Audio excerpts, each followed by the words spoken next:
Look at this perfectly calculated final answer. You plug the numbers in, hit equals, write it down, and move on. Now, imagine watching an examiner's red pen strike right through it. 0 marks, no partial credit, just a brutal 0. If you're studying Cambridge IGCSE Physics 0625, treating the exam like a casual test of your memory is a guaranteed way to bleed marks. We have to treat this like a strategic game to be beaten. In this explainer, we are decoding the mark scheme for momentum and impulse and translating the physics directly into top-band answers. Let's crack the code. Here is the most devastatingly common, painful mistake students make year after year. On the left side, the student confidently plugged their numbers into a calculator, they found a velocity of 5 meters per second, multiplied it by the mass, and called it a day. But on the right, the examiner's red pen strikes. 0 marks. Why? Because they ignored the negative direction. They treated momentum like a simple scalar instead of a vector.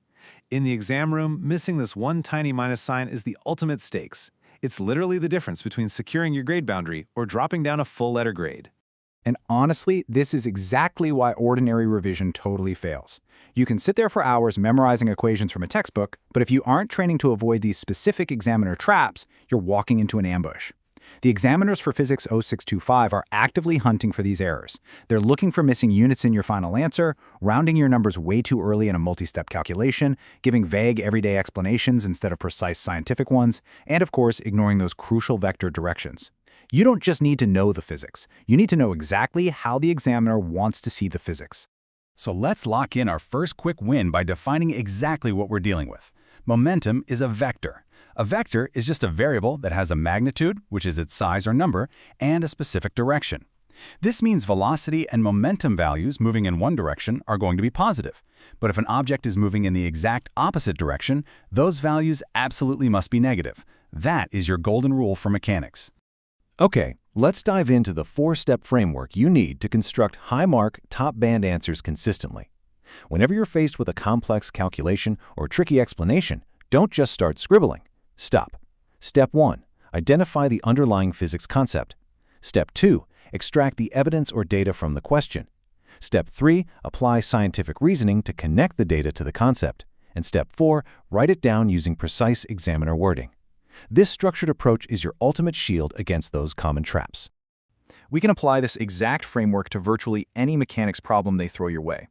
Take a classic moments question, like a massive crane balancing a 10,000 Newton concrete weight, positioned 5 meters from the pivot, perfectly counterbalancing steel girders that sit 25 meters away on the jib. If you use the framework, your concept is the principle of moments. Your data is the forces and distances. Your reasoning balances the clockwise and anti-clockwise turning effects. And finally, your wording secures the marks. But watch how this framework scales up when we shift our focus from static moments to the dynamic, moving world of momentum. Think about the conservation of momentum using 2 separate objects, before and after a collision. We've got initial velocities, which we call u, and final velocities, which we call v. The system is in motion now, and the rules of vectors are fully in play. To decode these collision problems, you've got to have the math skills locked down. The first fundamental equation you must memorize is beautifully simple. Momentum, represented by the lowercase letter p, is simply an object's mass multiplied by its velocity. P equals m times v. And remember, because velocity is a vector, momentum inherits that vector nature. And that brilliantly illustrates our second main equation, which combines that simple formula into the law of conservation of momentum. For 2 objects crashing into each other, the total momentum before the event must equal the total momentum after the event. So the mass of object 1 times its initial velocity plus the mass of object 2 times its initial velocity equals their respective masses times their final velocities. It looks like a huge string of letters, but it's literally just P equals mv applied to everything on the table. But look closely at the components of this equation. There is a massive trap hidden right inside it.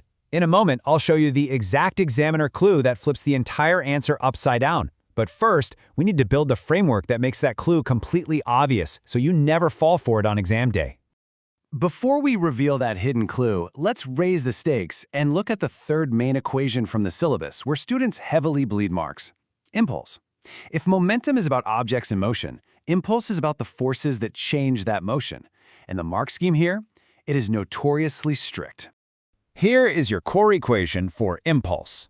Impulse on an object equals force multiplied by the change in time. Mathematically, that's capital F times lowercase t.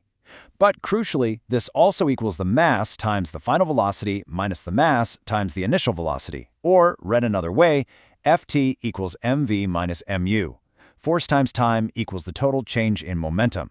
The mark scheme is insanely picky about how you express this in words. You can think about and define impulse in two distinct, acceptable ways. You can call it the force on the object multiplied by the period of time over which it acts, or you can define it simply as the change in momentum of the object. Both are perfectly correct, but you must use this precise terminology to lock in your definition marks. Don't improvise here. All right, it's time for an interactive challenge. Think about a practical investigation where two trolleys are involved in an explosion situation.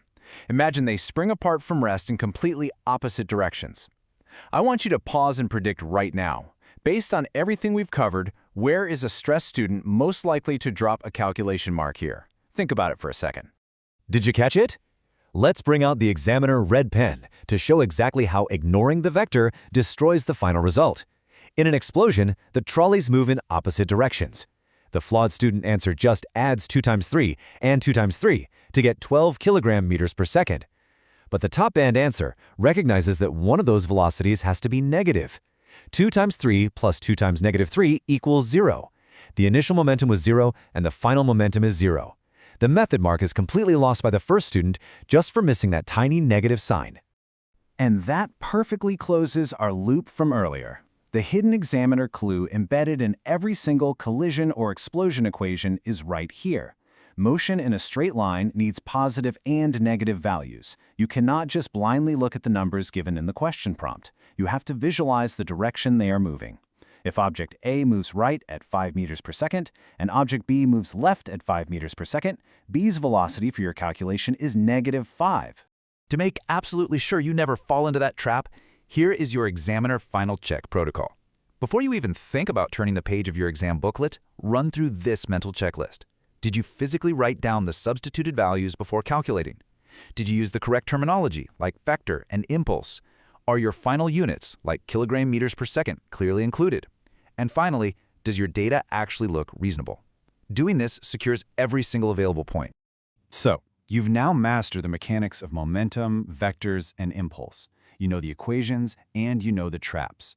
But conquering momentum actually creates a massive, glaring problem for your next exam paper. What exactly happens when kinetic energy is lost during that collision? We know momentum is always conserved, but energy? That is a whole different battlefield. To survive those brutal, inelastic collision questions, you are going to need the next layer of the code. We have to look at past paper walkthroughs, specifically for energy skills.